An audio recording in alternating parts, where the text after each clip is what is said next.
the back hear me okay? Yes. Everyone's okay? Okay. Yep. You know, when I first looked at the two presenters, and it's nice to meet you, I was wondering, you know, where's the overlap? Is there a theme here, or is this something just two different areas? And actually, there is some overlap. I don't know how many of you that are in the fiduciary world ask for two physician consents for capacity. Oftentimes, I'm the other physician. There's usually the primary care physician, either a neurologist or geriatric psychiatrist. There aren't many of us out there. There's probably many more neurologists or general practitioners. I do capacity assessments as part of my practice routinely, and what I do is I use a specific methodology. Interestingly, if there was another opportunity, perhaps I would talk about the methodology used behind how psychiatrists and neurologists would assess for capacity, because it's not always that clear cut, right? And I love the gray area in medicine, right? So the gray area is between, you know, somebody has some cognitive impairment, but they're clearly not demented. What do you do in those cases? It's very difficult for everyone. That's the hardest, right? Because it's clear that, it's not that they clearly lack capacity, such as in advanced dementia. But in those cases, I'm happy to, you know, speak to you at some point about the methodology of cognitive assessments, and particularly capacity assessments, because it's a little different. Somebody can have advanced cognitive problems, but still be able to make decent choices with regards to a particular decision that's before them. So it's really tough, it's nuanced. I've said many cases, I've directed even attorneys, and I said, you know what, I don't know if conservatorship is the right approach at this stage. We're not there yet. I don't know if you have enough data. I don't feel comfortable filling out this extensive paperwork. I can write a limiting letter for you. And I take what I do very seriously. So in effect, you know, but it's quite an interesting field, I think. There's a lot of gray area. I respect and admire what you do, and all of the fiduciaries and people out there that are caregivers, loved ones, because really we want the law to work with us, and work for us, and for the client. And we want medicine to work with us, and I want to be helpful. But of course, there's certain limits to what you can and cannot say. I just want to add, there's another area between the capacity and, well, it's the long-term care insurance no paid claims. Yeah. There's that gray area in between. They may not need 100%, but the family is dying for assistance. And without someone like you who's willing to go, hey, they are not safe to be left to make all decisions. Right. They can't get the claim over. And the toughest thing is, as much as you want to advocate for a patient, sometimes I have to say I can't support the letter. And I've said that in several occasions. So but yeah, you try to be helpful within the limits of what your professional standards are and what your medical background is. So anyway, it's just there is some overlap in what we do. But today I'm going to talk about something a little different. I hope you guys are ready to change gears with me. And I want to talk about successful aging. Originally, this talk, okay, I've got it. In 30 minutes, you'll get all the keys and figure out successful aging. Now, obviously, it's a huge undertaking. And really, the way this came about was, if you saw the flyer, you might see that the original title was supposed to be How to Maintain Brain Health as We Age. And then I started thinking, well, how do you do brain health when you're not talking about sleep and diet and exercise and then sex? And then everything. It's all about successful aging, right? You can't really look at something in sort of in isolation. So what we're going to do today is take a little walk down what normal aging is defined as. Normal aging affects all those different areas that I spoke about. And then we're going to talk about a whole movement in psychiatry called positive psychiatry. So positive psychiatry is a movement some of you may be familiar with that basically tries to bolster strengths, what we call ego strengths and positives, as opposed to treat illness, right? So oftentimes you go to a psychiatrist or any doctor with a problem. What's your chief complaint? Whether it's presenting symptoms and so on.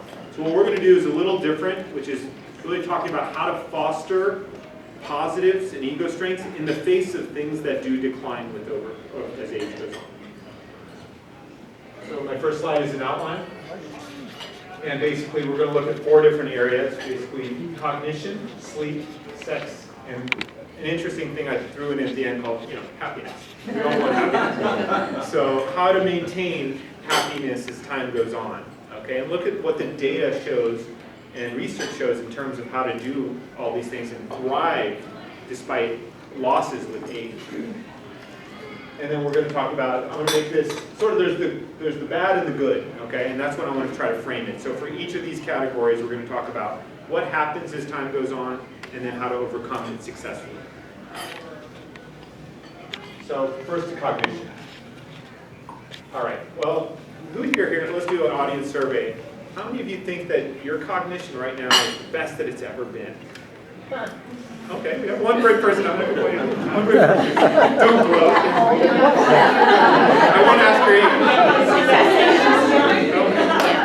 You know, ironically, so when we look at the data, you're probably actually accurate. I don't know exactly your age, but you know, our cognition peaks really around the 20s. The most number of nerve cells you have is in the early 20s, and then they gradually decline as time goes on. Now, cognition, which is a global sense, we oftentimes conflate the words memory and cognition, and they're different. Memory is a particular faculty of cognition. There's attention, there's reasoning, calculations, visuospatial ability. Our brain does a lot of different things. It's not just memory. But globally, when you look at all the different brain functions, that's called cognition. And when you look at the different subparameters here, and I hopefully, did everybody get a handout with the slides? Okay, so if you don't have that, Julie can help you as well. There's handouts if nobody has them. But basically, it's not uniform. So there's some areas of your cognition that are actually probably as good now as they will ever be. For example, let me look at this one. Verbal ability. This is not verbal memory, but verbal ability. The ability to maintain social cues, conversation, social relatedness. That actually, if anything, may improve over time, as we can see with this. I like that bump at age 67. Like this? I don't know if that's statistically significant, but yeah, you'll see like a little bit. When you get 67, it will be. Maybe, you never know. But then there are certain things, I mean, the story is not generally good here. I mean, cognition doesn't improve, and we all know it. It's a function of age, unfortunately. Nerves die, and so on.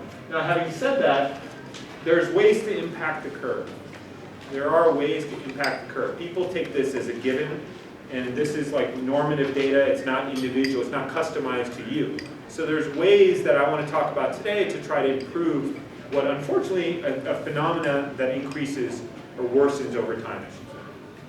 So let's go to the next slide. My mentor at UCLA, his name is Gary Small. I don't know if any of you heard about him. He's a geriatric psychiatrist. He's published a lot about the brain, and the Brain Bible, I think is his book.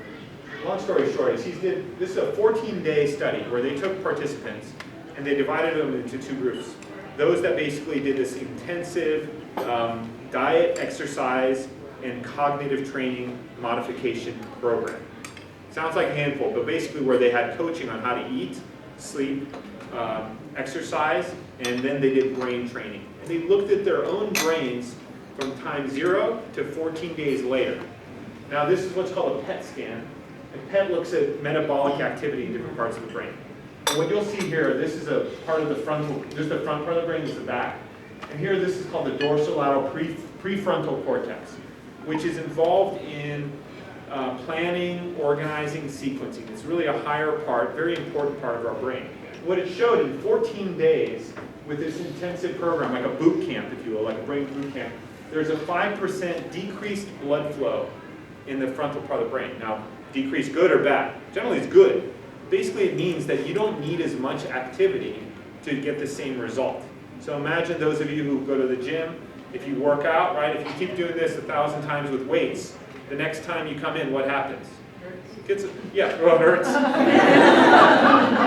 But once the lactic acid goes away, then the next time, hopefully you can do a little bit more weight, right? So you've gained the efficiency of your muscle systems. Same thing with the brain. The brain really is like a sponge, and you can improve. And these are people, the median age was 55. So the concept of, well, I've got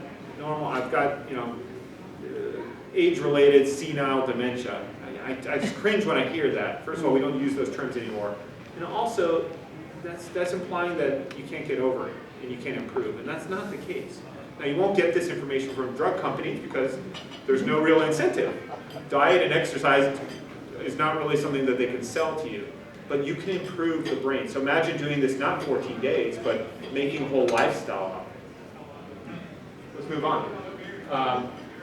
Can you go to the next slide real quick first? Okay, cognitive training. I'll go there and we'll go back to food. But this is research that came out in January of last year that looked at 10-year studies, 10-year data, after memory training exercises or programs. I'll give you some methodology here. It's 2 hours a week for 4 consecutive weeks, and they put older adults primarily, but people that don't have dementia already, into programs that increase one of 4 different areas. Oh, sorry, 3. Memory, reasoning, or processing speed. And what they showed is at time 0, here's year 1, year 2, year 3, year 4. Only one 4-week class at time 0. If you improve memory, or if you teach memory, this is the top box of memory. You see it separating from these other 3 groups? So you take one group in each of the 3 categories, and so the reasoning group did a 4-week class to improve reasoning, and then the speed is a 4-week class to improve processing speed. And if you train it, it will improve. That's the general approach. This is statistically significant, and it's showing improvements across the lifespan carried over to 10 years, which is a little bit, there's no way I thought this could be the case.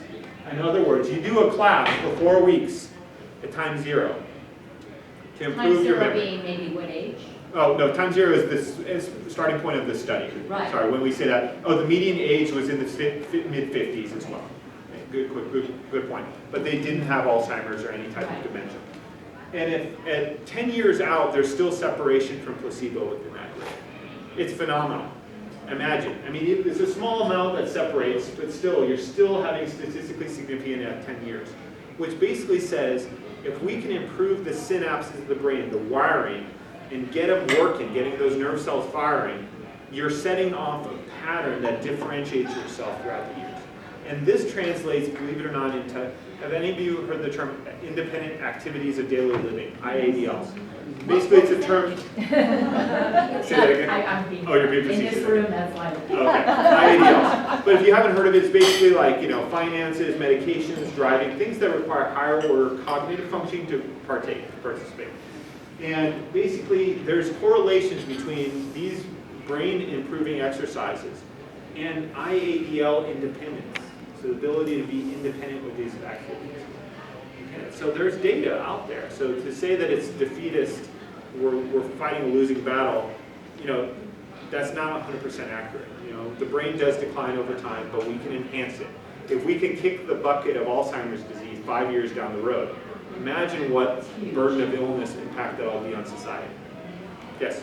What did this training involve? What were you doing to improve? So I was not involved in the study. The methodology they kept proprietary. So I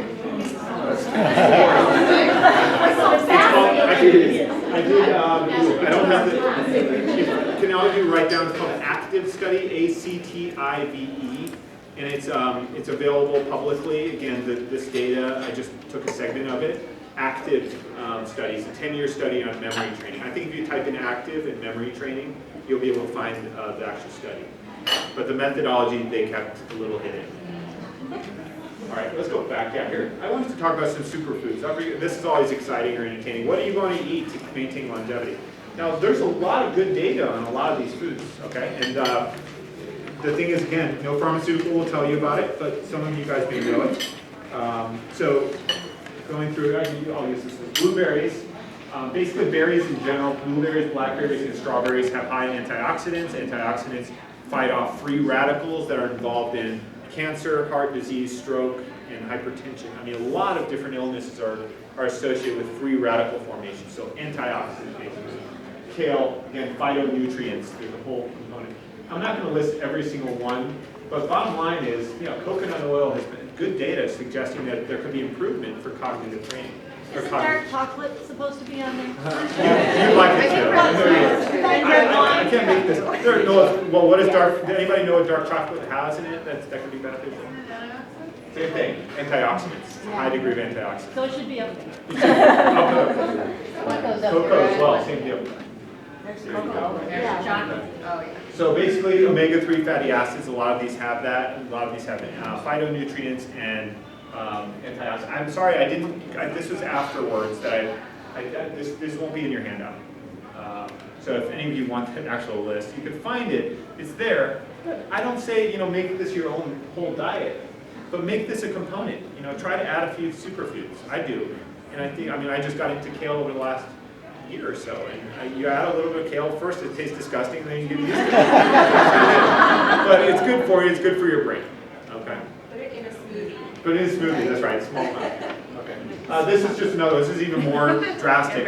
Same study, but this one looked at processing speed. Just to get sort of yoga classes, we could have like these memory classes that you go to for an hour. Yeah. 100%. Just to self-disclose, I tried to do that a few years back, and it's very difficult. I tried to actually licensed a program that they have at UCLA to try to build that into long-term care communities. And I developed, we had trainers, we had a whole educational sort of syllabus and so on. It's just hard to organize. It's just, And people forget to attend. Long-term care facilities, I'm thinking like, take your, and in Sanitas, you've got your Parks and Recs, and it's got all the classes, and you've got the senior center, I mean. if any of you are entrepreneurs, we could talk afterwards, but I couldn't do it. I mean, I was getting married at the time, there's too much for me to take on, even though the data is so good about it. Yeah. There should be, if anybody wants to steal a good idea, is to have a gym for older adults. Okay, everybody goes to the gym. That's part of our lifestyle philosophy. But a gym, that's not for everyone where there's only treadmills and heavy weights. Probably you wouldn't have heavy weights. You would have computers, you would have classroom settings, and you would have an area. If you are all of you familiar with adult daycares? Have you heard of them? Now, there's two types, right? There's the daycares that literally just house, and those that do productive activities.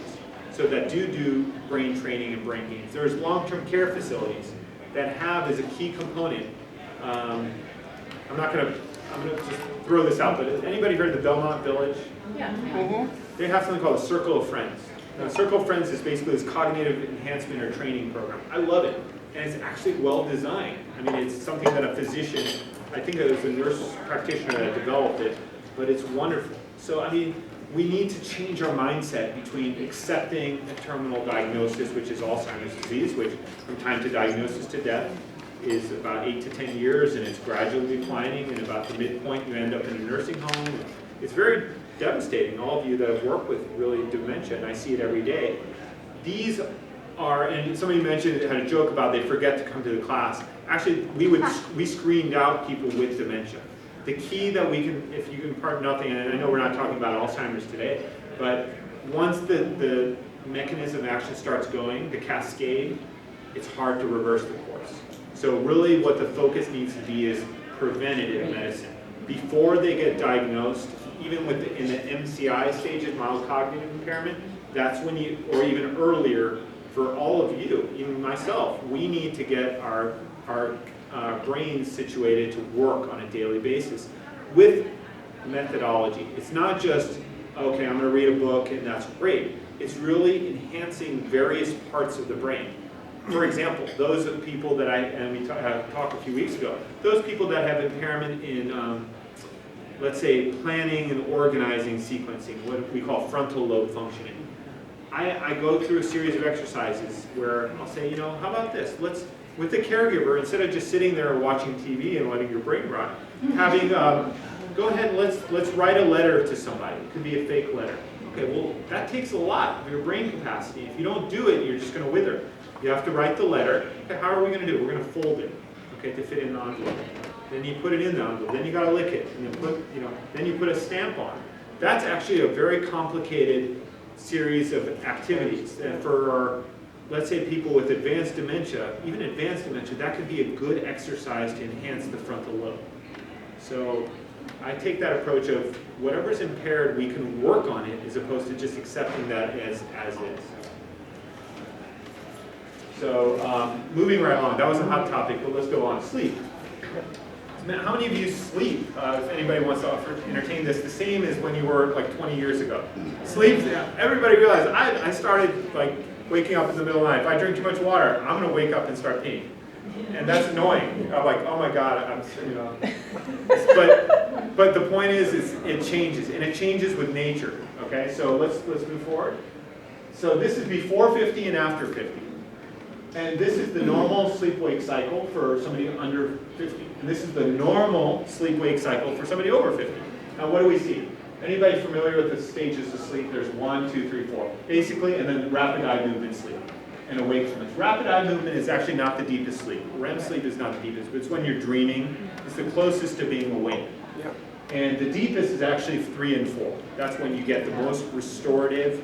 That's when memory consolidates, which means that you're able to take memories and put it in long-term memory banks. Your bodies are replenishing, refueling. It's the restorative sleep with 3s and 4. Now look here, if you look at this slide, they never hit stage 4 in this case. I mean, this could be a representative sample of like, I think 150-year-old. Never hit the deep sleep. And look, this is being awake. Look how many times of wakefulness this person had. 1, 2, 3, 4, 5, 6, 7, 8, 9, 10 times during the night. Some of which you're aware of, some of which you're not. So, bottom line, this person had one episode, maybe. This is REM. They went to sleep and then they're out like a light bulb until 7 a.m. So, yes, please. Which I just wanted to ask a question. Sure. I've heard that sleeping pills like Tylenol PM and stuff can actually interrupt the sleep cycle and not let people get to the deep sleeping. Is that true? Exactly. Ambien also. Ambien's terrible for stage 3 and 4. I took somebody off it today, and every time I say yes. I'm not a big fan of Ambien. Now, there's exceptions, short-term use for people in your demographics, if you need to, jet lag or, you're going from one time zone to the other, sure. And Ambien, Xanax, whatever you need, Ativan, that's fine for short-term use. But Zolpidem or Ambien, you can get falls, huge rates of falls, confusion, cognitive impairment, dependence, hard to get people off of it. FDA says for women, they shouldn't go above 5 milligrams a day for that particular drug. That came out about a year ago. So not my go-to, and it may improve the length of sleep, the duration, but not the quality of sleep. So I just came back from a trip and I used it. So did it really help me or not? It probably did. It probably helped you fall asleep. No, it does. It induces sleep. It's not terrible, but it's the quality of sleep is not necessarily preserved. So if the quantity may improve, but not the quality. And melatonin? I love melatonin. I use it a lot. I'm not personally, but that's one of my go-tos for older adults. It's basically your own natural hormone that's produced by the pineal gland at the base of the brain. In older adults, they just don't secrete it as much as they normally, as other people. So melatonin, yeah, it's becoming medical, but 3 to 6 milligrams a night. It's over the counter. It's extremely safe. There's a sublingual formulation that's actually a good sleep enhancer. So if they need something for sleep, now the concept of everybody taking a sleeping pill is like gone away. Like not everybody, some people sleep well and they don't have an issue. But for those that do, I like melatonin and some other options. Yes? Trazidone's another good one, I like it. So it's general, it depends on the situation. It's like, that's why you need to talk to your doctor before. Now, melatonin, I actually feel so comfortable saying you don't need to talk to your doctor. And that's why it's over the counter. But for trazodone and anything above that, I do like it, just as a 2 cents, but it doesn't work with everybody, and it does have some contraindications, so that's why it's prescribed. Exercise, I think, goes into some of that too, maybe? Absolutely. We're going to talk about, next slide, if we can, sleep hygiene. So, there you go. Sleep hygiene. Go to sleep and wake up at the same time every night.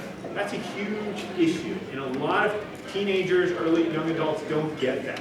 They come into me and they say, well, I have sleep disturbance. I say, of course you do. You do, because your body works with the circadian rhythms. Anybody heard of that? Right? Circadian rhythms, which are involved with the sun, regulates our sleep and wake. So we think we're in control, but not. We've evolved thousands of years with the sun as our guiding light and so on. So our melatonin is actually secreted when the sun goes down. Does anybody know that? There's light that comes in through your eyes and it hits the pineal gland. And melatonin, it senses, the rods and cones in your eyes sense when the light is low, and that'll actually secrete melatonin. So it's amazing. There's a direct correlation between sunlight and a chemical we know that induces sleep. So falling asleep, that's the number one thing by far. Waking up about the same time and falling asleep. And I tell people if you sleep late, you can't fall asleep till 3 a.m., the next morning you still got to wake up at 7 a.m. You sleep deprive yourself to get yourself back on that cycle. It's really important. A lot of people have weekends where they just go out late and they sleep late and then their sleep is off. Or late shift workers. I mean, we have nurses that come to me and I say, I know it's tough. When I was a resident, we were up till, 8 in the morning, and then we have to go to sleep the next day. So it's not always possible, but that's the number one problem with sleep hygiene. Get plenty of sunlight for reasons I've discussed. Avoid naps. Who knows about this? Naps are good, but cat naps, okay? Cat naps, 20 to 40 minutes. Anything beyond 40 minutes, and you enter that stage 3 and 4 sleep, you're gonna get into shutdown mode. And all your hormones that secrete normally at nighttime, you're gonna trick your body I tell my clients or my patients, wake up, set an alarm on your little iPhone, set an alarm for 40 minutes. Try to stick to it. And no naps after 4 p.m. That's my general rule. It's too late, you just bear with it, until night. Exercise, but not after 8 p.m. The endorphins, the adrenaline is too much. And then daily routine. So the psychological training of sleep.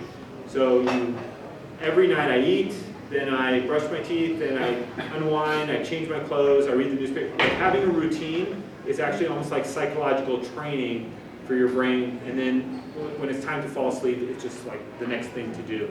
It sounds a little dry and not that interesting, but if you have insomnia, that's better than taking pills, which can increase all these other side effects and cognitive impairment and fall. Do you have a question? Yeah. Yes, can you talk to us about caffeine? Caffeine is, well, we all caffeinate. Well, not everybody could be. Caffeine is to be avoided after 7 or 8 p.m. I know a lot of people who, almost need caffeine, and you go through withdrawal. Caffeine is a drug like anything else. I would never give a moratorium on, some people like take a nightcap still. They take a nightcap or 1 or 2 glasses of wine. And I'm not going to say take away all the enjoyment of life. And some of us have professions that aren't very conducive to taking cat naps. We can't just take 20 minutes. And in different countries, they have that.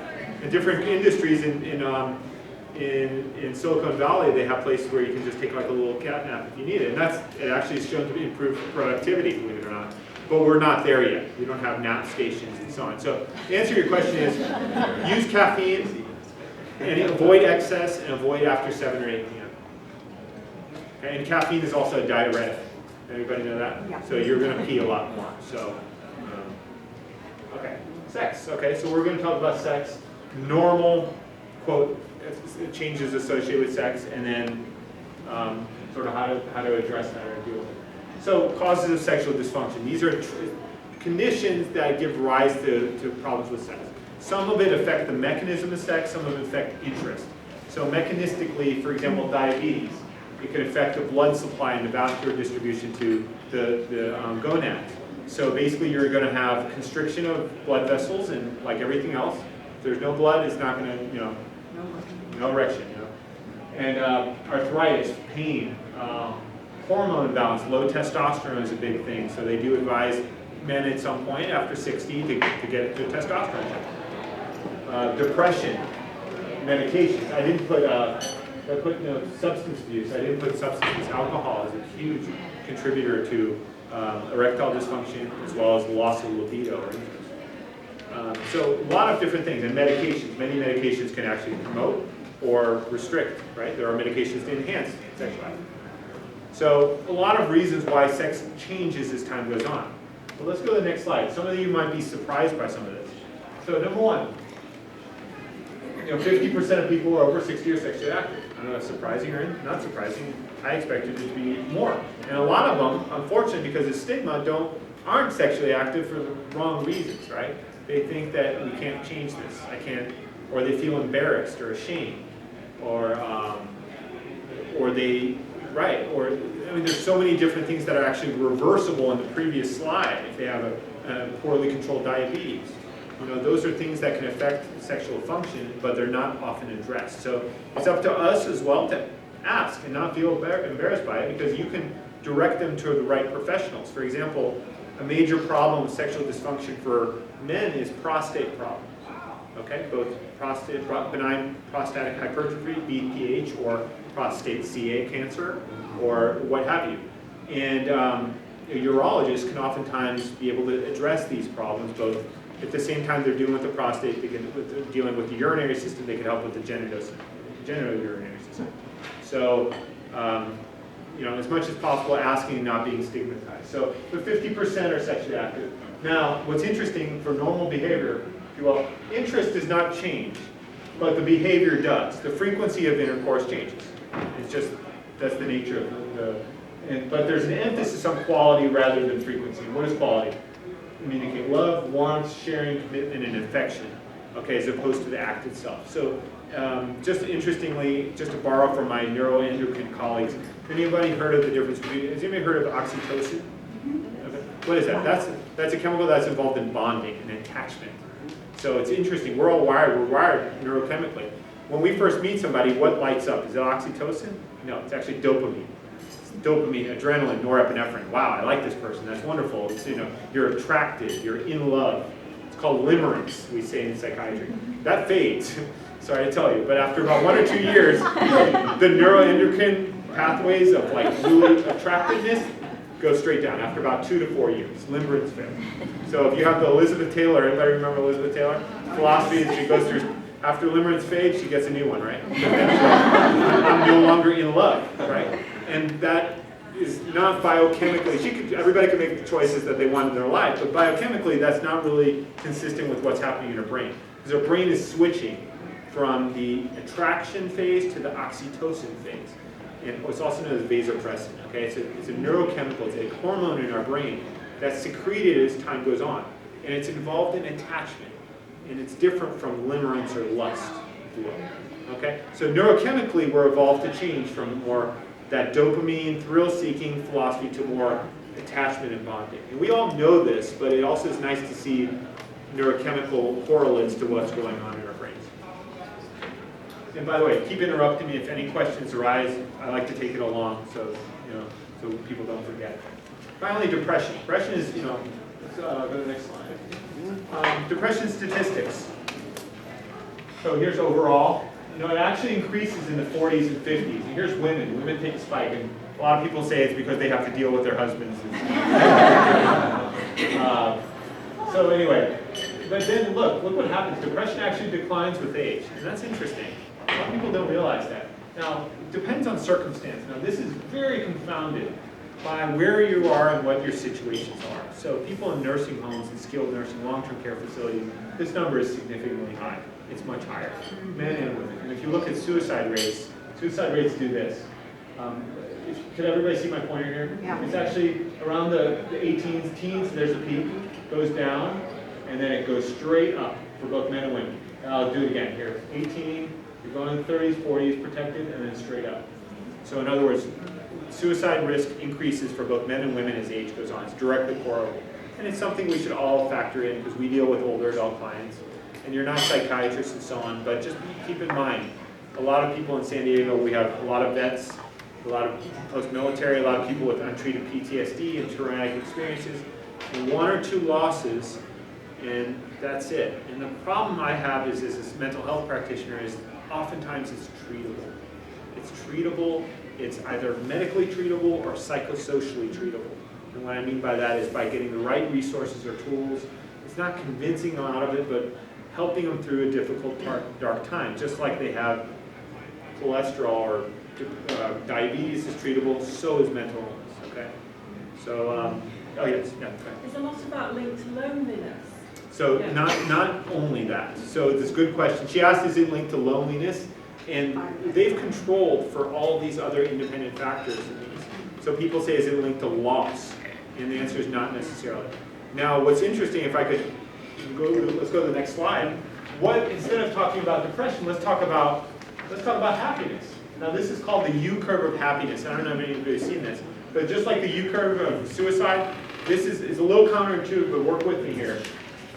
Generally, these are based on self-reporting scales, and this applies to all cultures. Actually, interesting, not just the West, but this is the trough of our happiness. And what's going on here? 40s and 50s, people are going through a lot of existential conflicts or crises. What's the purpose of all this? I'm having marital conflicts. I'm having child conflicts. At this point, you're getting empty nest syndrome. Work is a big stressor, financials. I mean, all of these psychological, social issues. Now, what's interesting as time goes on, that sort of starts to unfold and abate. And the key is, now, whenever you look at normative data like this, I take it with a huge grain of salt. Because there could be people that just go here and then hit a deep, dark depression they can't get out of it.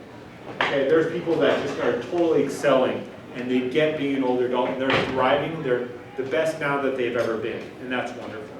But the key that I look at here is, let's look at the determinants of what dictates what makes people happy as time goes on.